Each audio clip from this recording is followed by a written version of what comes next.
So, folks, good morning for those who chose to join us just a little bit early. For myself and Lizzy, Good yes. morning. Good morning, everyone. What we do for those of us who watch us live, or even for the replay part of it, that we start off a little bit informally and doing some house chores, also, you might say, because we want it to be spontaneous. We want it certainly to be relevant, to be engaging, to be of value. That being said, for those of us, those of us, I watch myself also at times. For those of you who watch us, you have the choice of Facebook, LinkedIn, or YouTube. And we appreciate any comments you make, any shares you might make also. Please note, if you're watching us through YouTube, you must be signed into your Google account to make that happen. Anyway, that being said, for those who are seeing us for the first time, what is this all about, you might say? Well, first off, this is our 14th one. And I'm going to say congratulations to the two of us. I was part of a podcast group the other day, and they said over 90% of people who do podcasting never reach their 10th one. So we've already made some milestones just on that alone because it's of value and we enjoy what we're doing for value back to you. That being said, what Lizzy says, she is the, what do I want to say, holistic and a coach and consultant. And it's really a lot of things going on. And to me, it's kind of that yin and yang instance in the background and chimes tingling in the wind syndrome stuff, where I'm a left brain kind of guy. And I'm just not buying into necessarily this thing about these things are going to make me a better person. So, that being said, I will query her on her statements. Historically, we would quote other philosophers. She would give me the topics. I don't know what these things are, or spiritual people.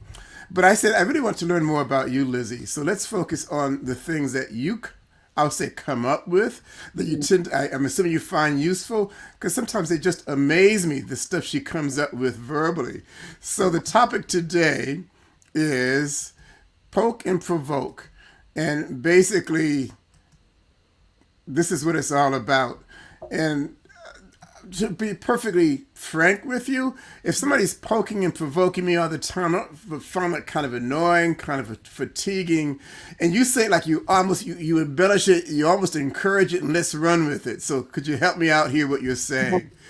Yes, I definitely invite it. And it's interesting because it came from the yoga technology that I teach. That we're taught as teachers that we are through the teachings to poke, provoke, confront, and then elevate the student. But what I found interesting is in my coaching, what I learned in coaching, how to help somebody is basically a similar step process of poke, where you got to get somebody to acknowledge what's going on in their lives. No, so now I'm confused. I thought I was poking you. So you said you'd be Well, poking me? yeah.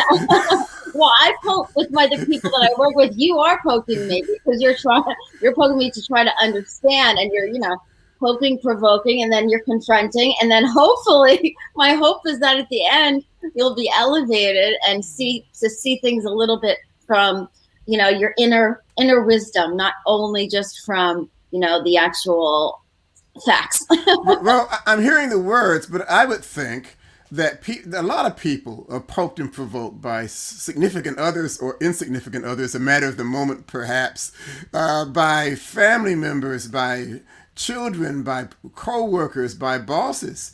And geez, they're always bothering me. They're always nagging me. They're always aggravating me in terms of the poking and aggravating side. So how does one gyrate from that mindset experience to I'm so glad this is happening, it's going to make me a better person? What's that transition factor? I think that it's very much you have to be skilled at meeting somebody, and this is what I actually learned in social work school way back in the day. Mm-hmm. That you meet people where they are. So you don't, first you have to meet somebody where they are and start from there, and then the poking is again, it's them becoming aware of what the issue is. It's not you telling people what their issue is or poking them, to point out their flaws. It's about them being able to become aware of what's going on, in real, being Mm-hmm. real with themselves, right? Um, and then the provoking is like, Now, can I stop before you go to provoking? You say sure, be real of themselves. Now, isn't that a matter of concept? I may have a reality that works against me. If most of my lifestyle people have been poking and aggravating me, then my reality is it's going to happen. And I've seen people who almost expect to be criticized and poked at, and so again, I'm asking mhm. that. Let me do this differently. So, what would you in your world versus my world Mhm. get me to understand that to change my attitude about it? Because I don't think it's intuitive. I don't think it's like turning a switch on or off in a room to brighten the environment. Yeah, no, Yes. and again, absolutely, like, so it's not that, that I, or the teacher, or the person, or as the coach walks in and just like, woo, they're gonna elevate you, and Yeah, that's me. I'm not getting it on that level. that's annoying. You can't just like skip to the elevate part. You got Mm-hmm. to kind of first be with someone and where they're at, and then it's like, what is the reality? They need to like say what they are experiencing, and then question them, is that really, are you rationalizing, are you fantasizing that that's what it is? What if you didn't? I always love the question, like, if someone says, about something about someone, and I'm like, and I say, what if you did? They say, I don't know. They answer, I don't know. And I'm like, what if you did know? If you did Mm-hmm. know, what would your answer be? If you did know? And that Mm-hmm. a lot of times has people being able to answer, the question, uh, Okay. at hand, if that makes sense. Yeah, I'm hearing you. And Mhm, I did interrupt him. I'm not sorry for interrupting. That's just the nature of who I am. But so we're talking about poking. So we go to provoking. Is that you say that is that so it's two different things? Isn't provoking in itself kind of a mhm. poking? I think the poking is really just kind of first helping someone become aware, and, Ah, and okay. the provoking is giving them a little bit of a push to want to change something, that's to want to change something about themselves or their situation. Um, is where they're provoking. So it's kind of it's a process. It's like, not, you don't, and again, you didn't know the steps that come after, which is really confront, and that's where you confront them and you hold a mirror up to them, so they can look at themselves, Mm-hmm. and then you get inspire them, and then they get inspired to maybe want to change things and make things better for themselves and see things better for themselves. Well, that's intriguing. And I actually, I'm going a lot of thoughts in my head. I was taking the poking and provoking as issues into me that aggravate me, annoy me, depress me, whatever it may be for the moment, gets in the way of what I want to be in my life.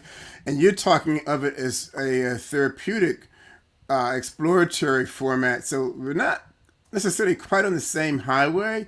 Mm-hmm. And I get that conceptually. So the question is, and what I'm hearing you say is you have to poke into them, maybe challenge them to get a sense of where they are or not. Am I hearing that correctly? Yeah, absolutely. I mean, I think we first have to meet them at their frequency, at like where they're at their vibration.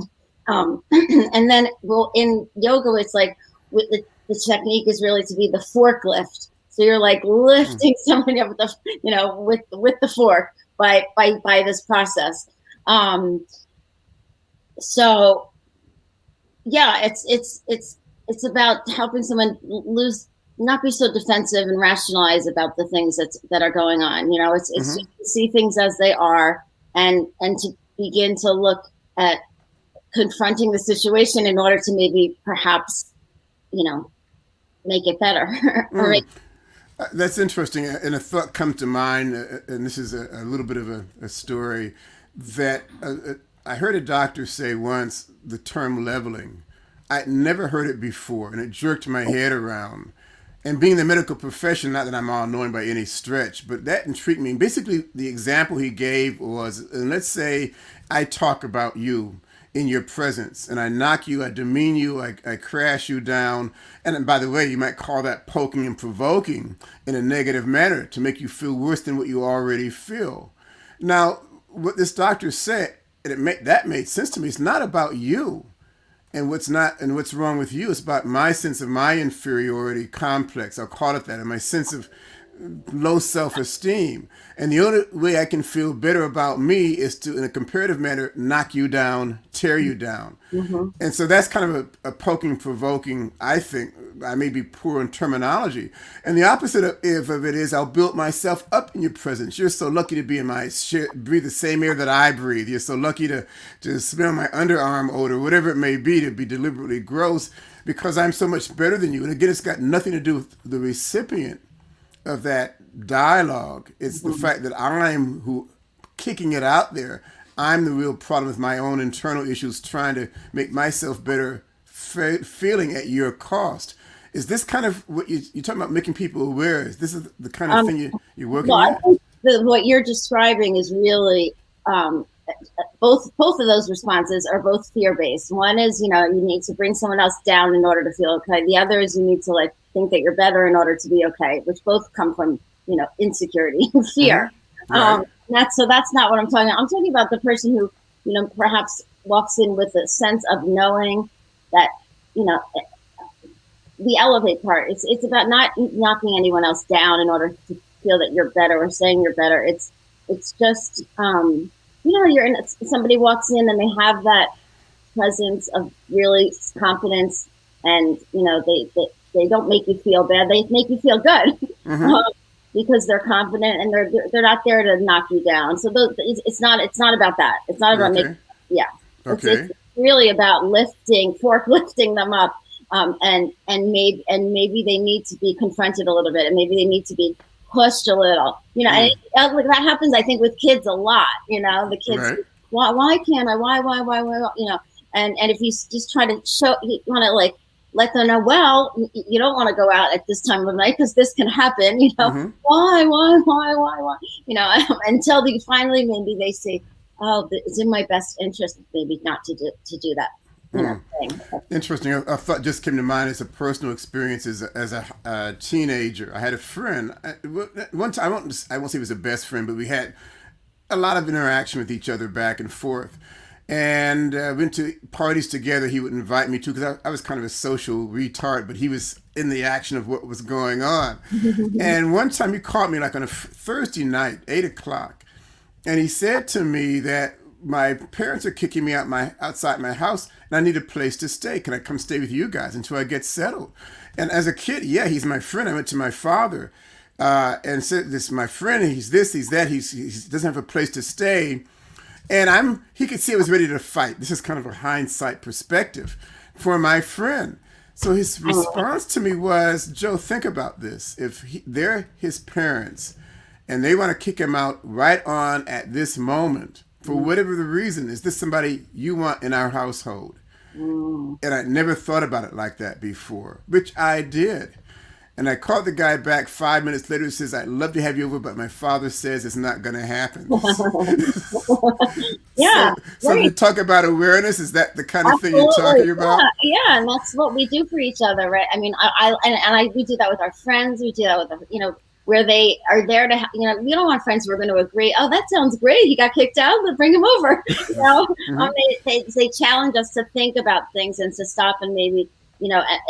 And when we're ready to defend and rationalize the thing, it's like, okay, wait a minute, let's just agree that we're going to take a moment and think about this, which is what your father did. And I think that's great, because you realize it took you a moment to realize, because you get caught up in the thing, the shiny idea of having your friend, with you. Right. I think two things happened in retrospect. He had enough insight to make the statement in a very diplomatic manner, having lived the life, obviously. And I was fortunate enough to have enough insight to listen to him. Absolutely. And to go think about it. So not many of us necessarily have intuitive insights. So how do you have a technique? So again, as a take home format. So if a client were to come to a prospect converted to client to come to you, what would they have to realize I think that would generate them? The first thing is really I try to help people realize the power that they have.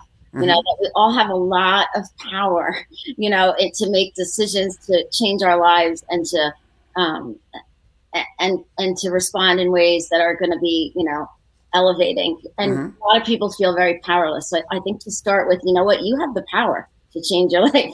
Everybody does, I believe. Well, well, you may believe it, but does somebody buy it that quickly because you say it? Is it the Um, grace? I mean, what I think clicks? some people don't even realize that they're coming from a place of just feeling so powerless and Yeah, hopeless. that's kind of what I'm saying. Yeah, and so it begin to talk about, well, like all the things that they can potentially, either that they're already in control of and doing, like let's say they have a job, they have this, a lot of all pointing out the things that are already going well, I think is always good.